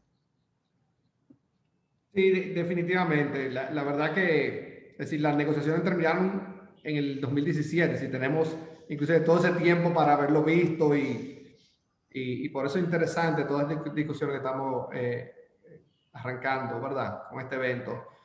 Don Rafael, yo creo que usted la contestó, pero hay una pregunta que es con relación a temas que quedaron fuera del pacto. ¿Cuál va a ser el mecanismo en el Consejo Económico y Social? Sí, ciertamente, incluso vi la pregunta, el presidente se refirió a eso en su discurso. Esos disensos, que fueron 14 que están establecidos, la mayor parte se refieren a Punta Catalina, que ustedes tienen que recordar que esto estaba iniciándose cuando se estaba discutiendo, entonces todo era un poco de incertidumbre. Sin embargo, ya se terminó, incluso el nuevo gobierno ha tomado ya decisiones. Las otras tenían que ver con la reestructuración de la CDE, la incorporación de los sistemas aislados al CENI, es decir, una serie de cosas que en aquel momento se prefirió reservarlo para estudiarlo, porque no había un acuerdo, pero hay que reconocer que una buena parte de los disensos fueron ya abordados, incluso algunos solucionados y otros que están pendientes. ¿Cómo se va a gestionar eso? Yo he insistido de que la firma del pacto no supone olvido de lo pendiente, y los primeros pendientes que están son esos disensos que están claramente establecidos. El mecanismo pudiera ser, es una decisión del pleno del CES en diálogo con el gabinete, crear algún tipo de espacio institucionalizado donde esos temas se aborden y los acuerdos pudieran entonces establecerse como una adenda a ese pacto, pasando ya a formar parte de los consensos en medida que se resuelvan esos disensos. No hay todavía una decisión porque es el nuevo pleno que se juramentó el viernes pasado el que tiene que tomar esa decisión, pero hay la disposición por parte del sector público, es decir, el gobierno, de que tienen que abordarse, y lo que tenemos que buscar es el espacio institucionalizado donde se puedan abordar para que se vaya complementando el pacto firmado. Muy bien, excelente. Es decir, que ahí queda importante trabajo. Y como mencioné en el propio sector de generación, como duraron varios años para la firma, bueno, se fue ejecutando cosas que estaban acordadas, como todo el tema de la conversión a gas natural, de ciertas centrales que estaba pendiente, ese tipo de cosas. Así que ya lleva un paso de avance a lo que terminamos en 2017, lo cual es positivo. Y así el propio superintendente ha indicado de muchas normativas que van avanzadas también. Así que eso es muy positivo. Para Manuel López San Pablo, San Pablo, ¿cuáles serían las mejoras en la operación del sistema que trae el pacto? Es decir, ¿qué se espera ahí? Básicamente en el pacto está claro respecto a los planes de expansión de una forma integral. Y ahí ya lo ha mencionado el propio superintendente, de que no podemos en estos planes que debe realizar a través del Ministerio de Energía y Minas, como planes indicativos a nivel nacional, de dejar fuera lo importante que es las redes de transmisión.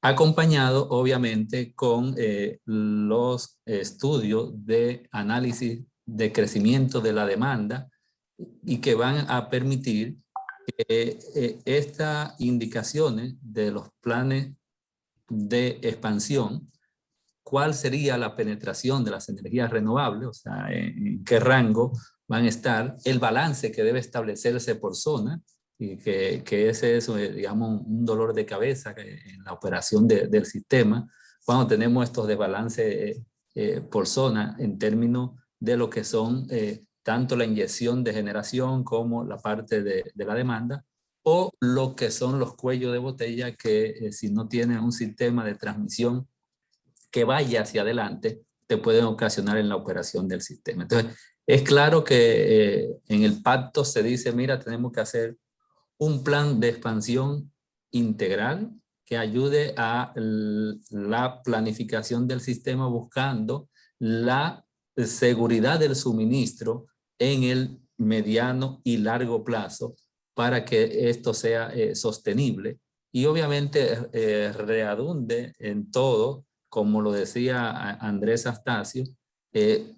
La distribuidora también es parte importante porque se deben establecer sistemas de tarifa que representen el bien económico que es la electricidad, y con ello, obviamente, asegurar toda esta cadena de pago. Y yo más bien diría que es una cadena de valor agregado, porque todo esto redunda en mejor eficiencia y eso da, como dije, precios competitivos y condiciones de sostenibilidad financiera. Y con ello, como vimos, estamos viendo una matriz de generación balanceada, va de la mano con la sostenibilidad ambiental que también está establecido en el pacto. O sea que todo esto de forma integral ayuda a todo el sistema, tanto para la planificación, coordinación de la operación, establecer mecanismos de seguridad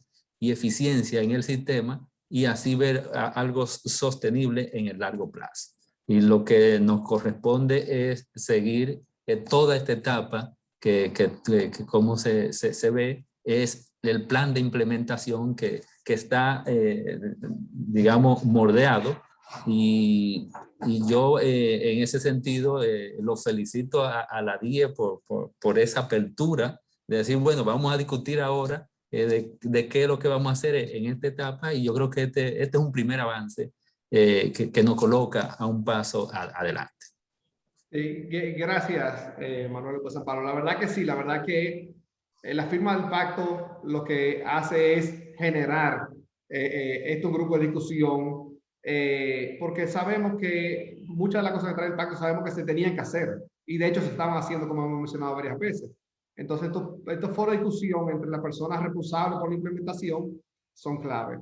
Entiendo que el superintendente tiene la mano levantada y quiere hacer un señalamiento adicional.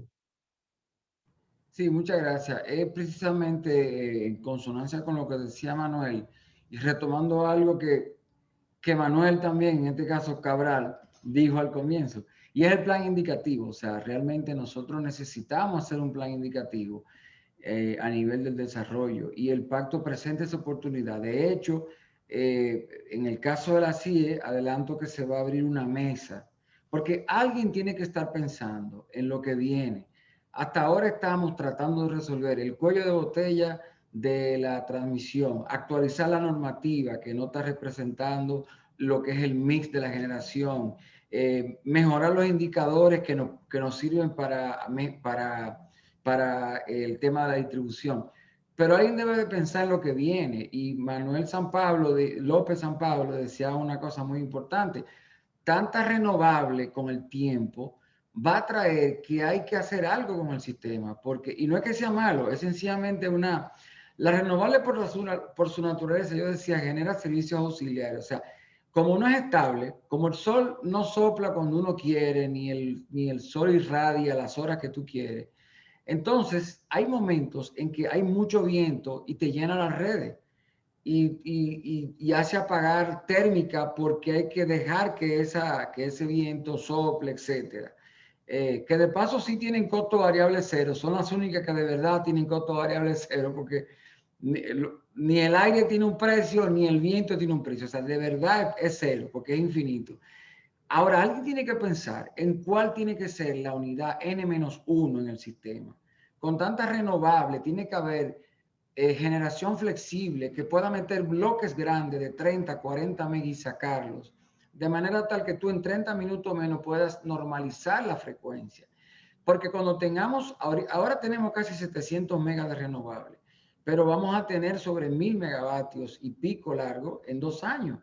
Y muy bien que entren, y sabemos que no son 1000 megas 24/7, son 1000 megas por ejemplo, la solar tiene un 20% de disponibilidad. O sea, si el mes tiene 730 horas, apenas 20% de esas horas es que genera, por poner un ejemplo, porque son 8 horas al día, etcétera. Entonces, esa mesa tiene que estar pensando a nivel del sistema, de cómo vamos a hacer, y más, que yo lo he dicho en otros foros, quizá alguno de ustedes me han escuchado oírlo, nosotros somos una especie de sistema aislado flotando en el mar. Nosotros no estamos interconectados con nadie, porque lastimosamente Haití no es referencia, ni siquiera tiene una red interconectada. Nosotros tenemos 3000 megas de demanda, ellos tienen 300 megas de demanda máxima con la misma población. Tenemos 97% de electrificación, Haití tiene 36% de electrificación. O sea, no cuenta en el aspecto de ahora. Entonces, tenemos que pensar que eso es lo que le pasa a un CPEM, que le pasa a un Capcana con tantas renovables, que de 10 megas tienen 4 megas de solar y eso le aloca la operación, pasa a nivel de la isla. Nosotros nos defendemos porque somos 3.000 megas y tenemos un montón de ciclo combinado, etcétera. Pero mientras más renovables le metamos al sistema, que ojo, tiene que venir, hay que preparar el sistema para eso. Las redes, como yo decía, la regulación autónoma, o sea, un sinnúmero de cosas. Entonces vamos a hacer una mesa, está claro que la DIA está invitada, pero vamos a hacer una mesa de pensamiento, de pensar un grupo de gente que piense lo que viene, que no esté ocupada con el día a día, como me pongo de ejemplo, lo estoy yo, por ejemplo, ¿entiendes? Pero gente que puede hacer eso. Solo lo quería anunciar. Gracias. Sí, no, gracias por la invitación, superintendente. Pero definitivamente, y nosotros estamos 100% de acuerdo con esa visión. El día a día muchas veces nos ahoga y tenemos que pensar mucho más allá. Estamos hablando que se requieren de inversiones millonarias en el sector eléctrico, en todos sus sectores, distribución, transmisión y generación, y no se pueden hacer de la noche a la mañana. Es decir, tiene que haber una planificación en donde todos los actores vayan sepan el norte hacia dónde van, y de esa manera entonces vamos a poder resolver los problemas que tenemos. Y hablando de resolver los problemas que tenemos, me gustaría preguntarle a Andrés Astacio, que entiendo que está ahí todavía. Andrés. Ahí, aquí está, perfecto. Hemos hablado de que en el tiempo hubieron ciertas áreas que se beneficiaron, vamos a decir, desde la firma del pacto hasta el día de hoy. Lamentablemente nos impactó la pandemia del COVID-19 y las distribuidoras, las 3 distribuidoras, algunas más que otra y una más que otra, por tal vez sus propios temas estructurales, sufrieron y se deslizaron las pérdidas, la cobranza bajó. Yo vi la tabla que tú pusiste, traté de verla porque eran números muy pequeños, pero la traté de ver, y vi que hay temas bien agresivos ahí en cuanto a lo que ustedes ven. En ese sentido, ¿cómo tú ves? ¿Qué tiempo tú ves, tomando en cuenta lo que pasó con el COVID? ¿Cuándo alcanzaremos la sostenibilidad financiera de las distribuidoras? Que vamos a decir que es la gran pregunta del sector eléctrico dominicano. Mira, Manuel, la sostenibilidad financiera de las distribuidoras está condicionada a más de un elemento, va más allá de las mismas metas de la distribuidora. Porque tenemos que tomar en cuenta que, por un lado, están las metas que hemos acordado, el reto, que es muy agresivo, que tenemos de cara a la eficiencia operativa del negocio. Es decir, cómo logramos hacer de las distribuidoras negocios eficientes.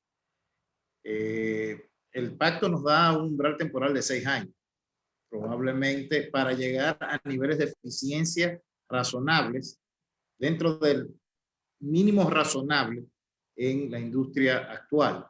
Ahora bien, la sostenibilidad financiera del sistema, no de las distribuidoras, porque tal vez una de las cosas que debemos ver a partir de ahora es que cuando hablamos de la sostenibilidad de las distribuidoras, no estamos hablando de la sostenibilidad de 3 empresas que andan por ahí, que son las que tienen relación con el cliente. No, estamos hablando de la sostenibilidad del sistema. Y la sostenibilidad del sistema pasa por muchas cosas que están contempladas en el pacto. Por ejemplo, está el proceso de desmonte de los subsidios y el proceso de adecuación tarifaria, que el mismo pacto lo recoge y que fue consensuado por todos los actores. El mismo pacto define el umbral temporal para hacer una convergencia y llegar hasta la anhelada tarifa técnica y lo que esto significa. Entonces, el umbral temporal, bueno, yo creo que los umbrales del pacto son razonables desde el punto de vista del abordaje de las pérdidas. Si hacemos planes de pérdidas sensatos, razonables, 6 años podría ser suficiente no para llevarlo a los niveles óptimos de la industria, pero sí para llevarlo a mínimos razonables que permitan la operación sana de la empresa. Por el otro lado, la adecuación financiera está condicionada a esa externalidad para la distribuidora, pero que es responsabilidad de todos los que estamos acá. Como yo he dicho muchas veces, la solución del problema eléctrico no es una solución que pasa solamente por las manos del gobierno, sino que es una necesidad, es una solución que viene de la mano de todos. Es como todos nos ponemos a una para lograr dar el salto. Entonces, el umbral temporal será el tiempo que nos permita cumplir con estas otras externalidades, por ejemplo, con el tema de la tarifa, pero también con el tema de la apertura al sector privado, etc. Perfecto, y perdón por ponerte en esta posición. Una segunda pregunta en seguimiento. ¿Cuáles son tú ves, es decir, qué temas tú ves que son los que pueden retrasar o impactar negativamente ese plan estratégico que ustedes han diseñado y que ya comenzaron a ejecutar? Bueno, mira, hay siempre elementos externos que nos pueden impactar. Por ejemplo, el tema de los costos de los precios de los combustibles. Tenemos que recordar que tenemos las tarifas frisadas desde hace 10 años y cualquier variación en el costo de generación lo que hace es que realmente disminuye la disponibilidad de caja de las distribuidoras para hacer inversiones propias. O el mismo tema de la pandemia, porque la pandemia lamentablemente ha tenido un impacto global y dentro de nuestra sociedad ha creado un nuevo tipo de usuario vulnerable que no lo teníamos antes de ella. Entonces, este tipo de externalidades pueden afectar el desarrollo del plan. Esperemos que no, esperemos que logremos mantener, que logremos ver la luz al final del túnel ya, por ejemplo, con la pandemia, y podamos reactivar completamente la economía, podamos reconstruir los empleos que se han perdido y que por vía de consecuencia podamos volver a los niveles de vulnerabilidad económica y social que teníamos antes de ella y mejorar esa situación. En sentido general, esos son los elementos externos que creo que pueden afectar esta planificación que estamos realizando. Y bueno, evidentemente desde el punto de vista interno, son cuestiones que es básicamente la voluntad y el empeño que pongamos. Que yo estoy convencido que el equipo de mujeres, de hombres y mujeres, tanto en el norte, del sur y de este, está comprometido con lograr las metas a las cuales nos hemos comprometido. Gracias. Excelente. Roberto. Bueno, no queremos seguir abusando del tiempo de ustedes, los panelistas, que generosamente los han regalado esta tarde, ni tampoco de los participantes para que se vuelvan a unir. Sin embargo, hay muchísimas preguntas y quiero comprometer a Manuel para que estas preguntas que tenemos en el Q&A, pues nos acerquemos posteriormente a ustedes. Invitarlos también a que acepten una invitación posterior que Manuel le estará en contacto para ver si tratamos temas particulares de cada una de sus respectivas áreas, porque ciertamente hay mucha tela por donde cortar y tomando la iniciativa del ministro, que este es el primero de muchos encuentros, y como bien decía don Rafael, pues creo que ADIE está en la mejor disposición de utilizar este espacio y ser el facilitador para que no solamente tengamos esta discusión nosotros los que estamos más de lleno metidos en el sector, sino también otros participantes en el pacto que no necesariamente están como panelistas en el día de hoy y que entendemos, como ustedes han expresado todos, que también agregarían valor a estas discusiones. Entonces, Manuel, te comprometo con eso. Y con esto quería de nuevo reiterarle mi agradecimiento a don Rafael Toribio, don Andrés Astacio, don Rafael Velasco, don Manuel López San Pablo, a don Antonio Almonte, que estuvo antes con nosotros acompañándonos también, por regalarnos su tiempo en la tarde de hoy compartiendo estas pinceladas de lo que genuinamente, ahora que yo estoy asustado con el trabajo que tenemos por delante, pero que juntos entre todos y esta coalición de buena voluntad que existen, yo estoy seguro que saldremos adelante y lograremos lo que es el objetivo de todos, el éxito del sector eléctrico, y que esto deje de ser noticia y que todos volvamos a nuestros trabajos aburridos en el sector.